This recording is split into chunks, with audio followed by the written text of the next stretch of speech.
guys doing? This is Pete coming from Pete's Garage. Today we're going to work on Russ's truck. Executive chef of Cooking Rhetoric with Russ. He's got a little problem with it pulling to the right, so first thing we got to do is diagnose it. More than likely we're looking at probably replacing some calipers. It's got some sticky calipers is what my guess is. So we're going to pull some wheels off here and get right back to you. A little extension here. Technically these sockets are not made for impact, but my other ones are at work. This focuses your rotor, turns, stops. We press the caliper here, presses a piston out on the backside. The piston squeezes these two pads together, one here and the other one here, and sandwiches your rotor and creates stopping force. Let's take the caliper off now. We're using a 3/8 Allen wrench to take the caliper off. We got two bolts holding it on here. Once we get that off, it'll be free to come off. Just thinking of something. Forgot. So what we got now is the caliper. Got our one brake pad outboard, one brake pad inboard. This guy has little clips inside your caliper. I'll put it back in there for you. It's a good finger pincher. There you go. Like so. Comes off easily to replace your brake pads. Not a problem. Second one's a little more tricky to get it off. I recommend a little pocket screwdriver. You work these little tangs right here. They'll come up just like that, and it should just be able to pull right off. So the caliper on this side is what we're thinking is wrong, because the truck's pulling to the right. And once I got this off of here, let me shed a little light on the subject for you. See that little tear right there on that boot? That boot's to protect this piston right here, and so it's letting contaminants get down on the inside around there. And this one's probably got a little dirt in there and seized up this caliper, which is making this one not work as hard as the one on the right, causing a brake pull to the right. Oh! Kind of makes you nervous. Yeah. Alright. I sprayed it down with a little penetrating oil here just to hopefully loosen people up, because these don't get open too often. Boy, that's a tight one. Let's see. I'm actually going to put this back on to make it easier to, so I don't have to hold on to it. Back out a little bit. And just thread them in a little bit. Hey, this is your anniversary gift right here.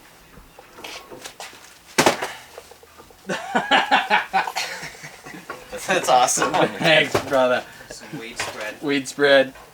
You the man. When are you laying that down? I don't know. Did you get your pond plants? Yeah. Still a little tight. So what we're going to do, to lose a little persuasion, you just give it a little tap. Just like so. Tap, tap the roof. Makes it look like it wasn't that tight. And now it's nice and loose and you'll be able to get it off easily. And the brake fluid's leaking out, so we're just going to tighten it back up till we get back with new calipers. Sweet. Alright, so we ran to the parts store. We got ourselves some new calipers. We got some new rotors. We got some new brake pads right there. We're going to slap all new components on this. Right now we're going to put our new caliper loaded up with the brakes, put them in here, then bolt it back up, and then we're going to swap the brake line from the old one to the new one, just because it leaks so much brake fluid while you take it off. That way we can do a quick job at it. And then you clean it off with cleaner, all the parts? Yeah, I already cleaned the rotor off with a little brake clean to get your fingerprints off in the oil. Oil's your worst enemy when it comes to brakes. Brakes don't like to stop on oil. Alright, so now we're going to take out the banjo bolt here on the back of the caliper. There we go. But it's going to start leaking fluid, so that's why I tightened it up. See it leaking? Yes. So, we're going to take the banjo bolt out. It's called a banjo bolt because the bolt's got a little hole drilled here and up through the center, so it allows fluid to pass down the line through the side of the hole and into your caliper. So, there's a copper washer on that one. We're going to leave that one alone just because we need a little persuasion. No, it came. Alright, just emptying out this because we got to return this for a core charge. This is your old one here. I just put this little plug that comes in the new one back in the old one because there's a core charge on this and Russ will get money back for it. This helps keep it from leaking all over in the box, in the store, and on the trunk, and in the bed or wherever on the way to the parts store. So a little help keep everybody a little cleaner.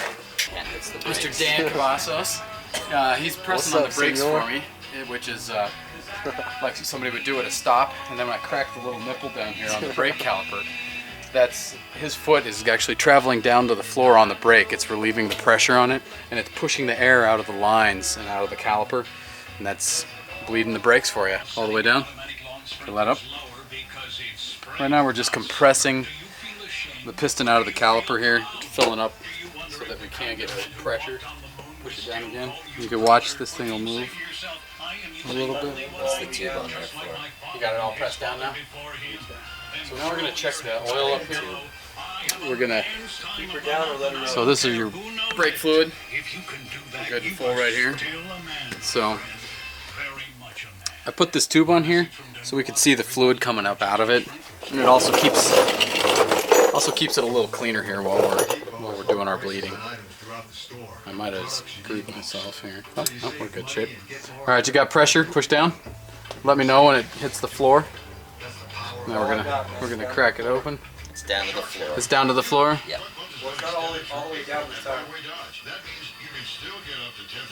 There comes the fluid. Alright, pump it up again, please. You got a good pedal? Alright, we're gonna put some pressure on it. We're gonna crack it again. Let me know when it's down.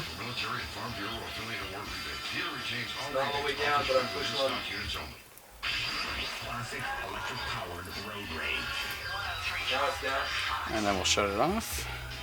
And this side's looking really good. So we're just gonna go, you would do the same thing on the other side and make sure that you're not getting any air bubbles coming up through your line. This line makes it easier to watch your air bubbles floating through it. The same thing we did on this side is done already on the other side. I was just showing you on this side what you would do, and then you would move to the other side and do the same thing on the other side. So we're going to finish bleeding this and then slap the tires back on.